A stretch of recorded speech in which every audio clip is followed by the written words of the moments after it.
मातृभूमिका लागि युवा अभियान नेपालका बारेमा केही बताइदिनुहोस् न।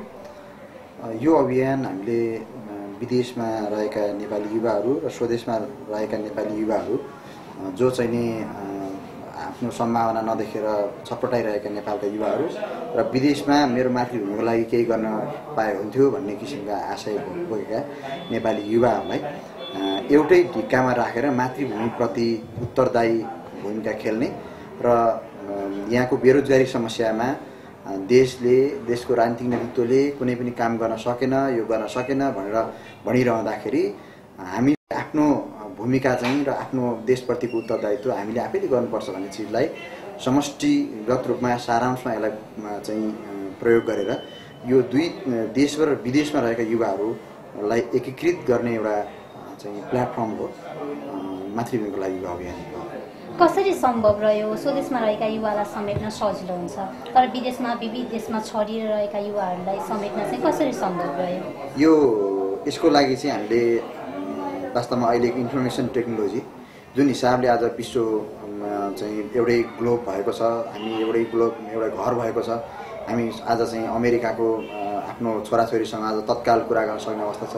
जुन टेक्नोलोजीले हामीलाई अत्यन्त चाहिँ सहयोग गर्यो, यदि त्यो हुन्थेन भनेदेखि चाहिँ हामी यो एकदम तपाईँले जस्तो सम्भावना एकदम कम थियो। हामी यो टेक्नोलोजीलाई प्रयोग गरेका छौँ। राष्ट्र तथा राष्ट्रियतालाई केन्द्रबिन्दु बनाएर धेरै सङ्घ संस्थाहरू खुलेका छन्। तपाईँको संस्थाको मुख्य योजना चाहिँ के हो?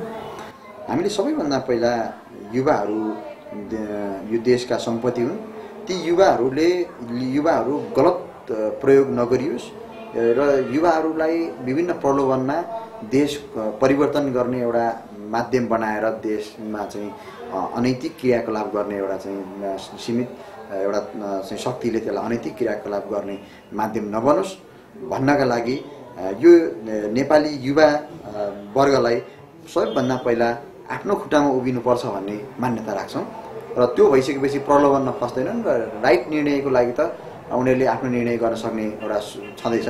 त्यो राइट निर्णयमा चाहिँ आज के भइदियो भने विभिन्न प्रलोभनको कारणले आफ्नो चाहिँ नि घाँस बाँस र कपासको चाहिँ नि कही लागि चाहिँ विभिन्न प्रलोभनमा फस्नुपर्ने बाध्यतालाई हामीले मुक्त गर्नको लागि हामीले सबैभन्दा पहिला चाहिँ हामीले आफ्नो खुट्टामा उभिनुपर्छ, युवाहरू पहिला आफ्नो खुट्टामा उभिनुपर्छ भन्ने किसिमको चाहिँ एउटा चाहिँ योजना बनाएका छौँ र त्यसमा चाहिँ हामीले नेपालभित्र विभिन्न सम्भावनाहरूलाई खोजी गरेर विशेष गरेर एग्रिकल्चर र टुरिज्मको सम्भावनाहरूलाई खोजी गरेर त्यसमा चाहिँ युवाहरूलाई चाहिँ इम्प्लिमेन्ट गर्ने र उनीहरूलाई एज अ चाहिँ न्यू एन्टरप्रेनर चाहिँ डेभलप गर्ने चरणमा छौँ। युवालाई समेट्नु तपाईँहरूको एजेन्डा हो। तर कस्तो प्रतिक्रिया पाउनुभएको छ युवा माझबाट चाहिँ? वास्तवमा मलाई साँच्चै एकदमै म साह्रै खुसी छु कि यति सोचेको पनि थिएन कि यति धेरै सङ्ख्यामा युवाहरूले यसलाई चाहिँ अँगाल्छन् भन्ने कुरा अलिकति टाइम लाग्छ भन्ने लागेको थियो मलाई। तर उनीहरू सबै युवाहरूमा भएको जुन एउटा भावना छ त्यो भावनालाई समेटिएछ जस्तो लाग्यो यो अभियानले। त्यसकारणले अत्यन्तै दिन 2 गुणा रात 4 गुणाको दरले युवाहरूको सङ्ख्या चाहिँ यसमा समेटिने सङ्ख्या चाहिँ नि बढेर गएको छ र विश्वास छ यो केही समय केही वर्षभित्र हामीले एक छत्र यो अभियानका प्रत्येक सदस्यहरू चाहिँ यो नागरिकहरू चाहिँ यसका सदस्य बन्ने छन् भन्ने कुरामा मलाई विश्वास छ।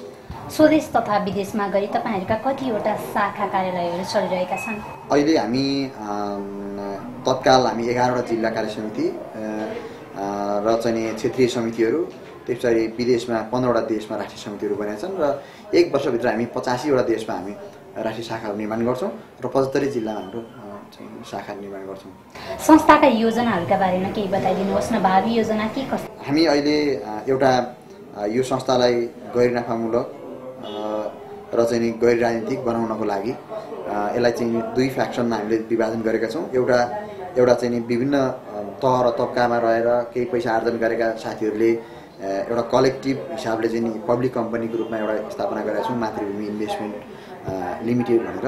त्यहाँ जसले जम्मा गरेको जुन लगानी छ त्यो लगानीलाई इन्स्योर गरेर हामीले एग्रो प्रोडक्टमा चाहिँ त्यहीँका लोकल युवाहरूलाई राखेर उहाँहरूलाई 49% सेयर दिएर 51% चाहिँ यो इन्भेस्टमेन्ट कम्पनी बसेर हामीले चाहिँ हाम्रा योजनाहरूलाई अगाडि बढाइरहेका छौँ। विशेषतः हाम्रो अघि पनि मैले भने आफ्नो खुट्टामा उभिनुपर्छ भन्ने मान्यतालाई ध्यानमा राखेर सबैभन्दा पहिले हामीले ग्रुपमा 10 जना 15 जना 10 जना 15 जनामा हामीले चाहिँ एग्रो बेसका प्रोजेक्टहरू बनाएर आइडेन्टिफाई गर्ने काम सकिसकेको छ केही प्रोजेक्टहरू र त्यो बनिसकेको उत्पादनलाई पनि फेरि हामीले चाहिँ मार्केटमा कसरी लाने भन्ने सम्बन्धका पनि चाहिँ प्लानहरू गरिरहेका छौँ।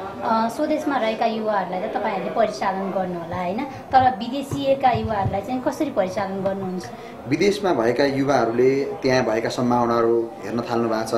त्यो देशमा हाम्रो नेपाली प्रोडक्ट त्यहाँ कस्तो किसिमले इन्ट्रोड्युस गराउन सकिन्छ भन्ने कुराहरूको चाहिँ थालनी गर्नुभएको छ। उहाँले त्यहाँ बसिरहँदाखेरि सिकेको सिप ज्ञान आर्जनलाई नेपालका युवाहरूलाई चाहिँ ल्याएर सेयर गर्नुभएको छ। त्यसलाई यहाँ इम्प्लिमेन्ट गराउने टेक्नोलोजीलाई इम्प्लिमेन्ट गराउने चरणमा लाग्नु भएको छ। यो अहिले आज चाहिँ इन्फर्मेसन टेक्नोलोजीको यत्रो चाहिँ दुनियाँमा हामी दुवैतिर एकदमै सशक्त रूपमा अगाडि बढेका छौँ र उहाँहरूले आफ्नो भूमिका मातृभूमिप्रति उत्तरदायी भएर भूमिका खेल्नुभएको छ र देशमा भएकाले त्यही अनुसारले यहाँ इम्प्लिमेन्ट गर्ने चरणमा हुनुहुन्छ। अन्त्यमा संस्थाका बारेमा के सन्देश दिन चाहनुहुन्छ? आज संसारभरि रहेका नेपाली युवाहरू यो देशको सबैभन्दा ठुलो स्रोत हो, शक्तिको स्रोत हो र यसलाई एकीकृत गरेर राष्ट्रिय समृद्धिका लागि युवाहरू एक हुनुपर्छ र हामीहरूको एकता भइसकेपछि देशको समृद्धि सम्भव छ र एक हुनको लागि हामीले एउटै मात्रै चिज हाम्रो आफ्नो र राष्ट्रको समृद्धिलाई केन्द्रबिन्दु बनाएर सम्पूर्ण युवाहरू यो युथ मुभमेन्ट फर मदरल्यान्डमा आबद्ध हुनुलाई म सम्पूर्ण देशमा रहेका विदेशमा रहेका युवाहरूलाई म हार्दिक आह्वान गर्न चाहन्छु।